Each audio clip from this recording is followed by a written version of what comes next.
Episode 103 की starting होती है और डैड कहते हैं ये तो तुम्हारा फर्ज बनता है कि तुम उसे अपने बेटे की तरह ट्रीट करो। क्या कहा तुमने? वो तुम्हारा असली बेटा है? और फिर लियो कहता है मास्टर ली, ये आप क्या कह रहे हैं? ऐसा कैसे हो सकता है? फिर फैंग कहता है तुम इतना क्यों घबरा गए, ये रही मेरी और ऋषि की डीएनए रिपोर्ट जो कि बिल्कुल सही है। फिर फैंग मन में कहता है ये लोग ये सुन के इस तरीके से सरप्राइज हो गए, ये सोचना काफी अजीब है और इनके रिएक्शन भी एकदम असली लग रहे हैं। क्या मैं गलत हूँ? क्या इन लोगों को इस बारे में कुछ भी नहीं पता है? फिर डैड कहते हैं इधर लाओ मुझे देखने दो, और डीएनए रिपोर्ट देख के डैड भूत बन जाते हैं। और फिर वो कहते हैं तो इसका मतलब ये सच है। पर ये कितनी घटिया बात है। हमने सड़क से एक बच्चे को उठाया और वो तुम्हारा ही बच्चा निकला। फिर फैंग कहता है डैड क्या आपने उसे बस ऐसे ही उठा लिया? फिर डैड कहते हैं प्रेसिडेंट फैंग तुम्हारा क्या मतलब है इस चीज का, और क्या मतलब हो सकता है? तुम्हें क्या लगता है वो बच्चा कोई पत्ता गोभी है जिससे अच्छी तरीके से छाट करके उठाया जाए? फिर फैंग कहता है मेरा तो वो मतलब बिल्कुल नहीं था। डैड कहीं आपने ये सब अरेंज तो नहीं किया? फिर डैड कहते हैं मैंने अरेंज किया,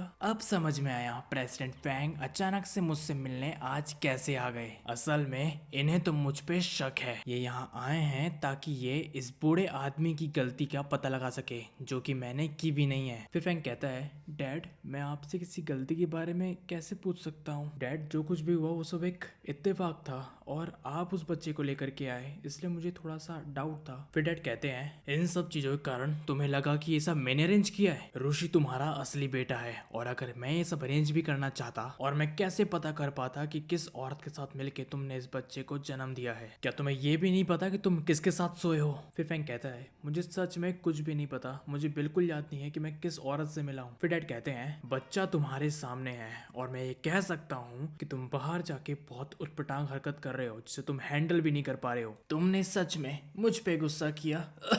फिर फैंग कहता है डैड शांत हो जाइए, इतना हड़बड़ाइए मत, मैं तो सिर्फ पूछ रहा था। फिर डैड कहते हैं पूछ रहे थे? क्या तुमने सिर्फ पूछा? कितने दुख वाली बात है, मैं सिर्फ एक बूढ़ा आदमी हूँ, रिटायरमेंट लिए हुए मुझे 10 साल से भी ज़्यादा हो चुके हैं, मुझे इस दुनिया की कोई परवाह नहीं है, मैं सिर्फ लिखता हूँ और पेंट करता हूँ हर रोज़।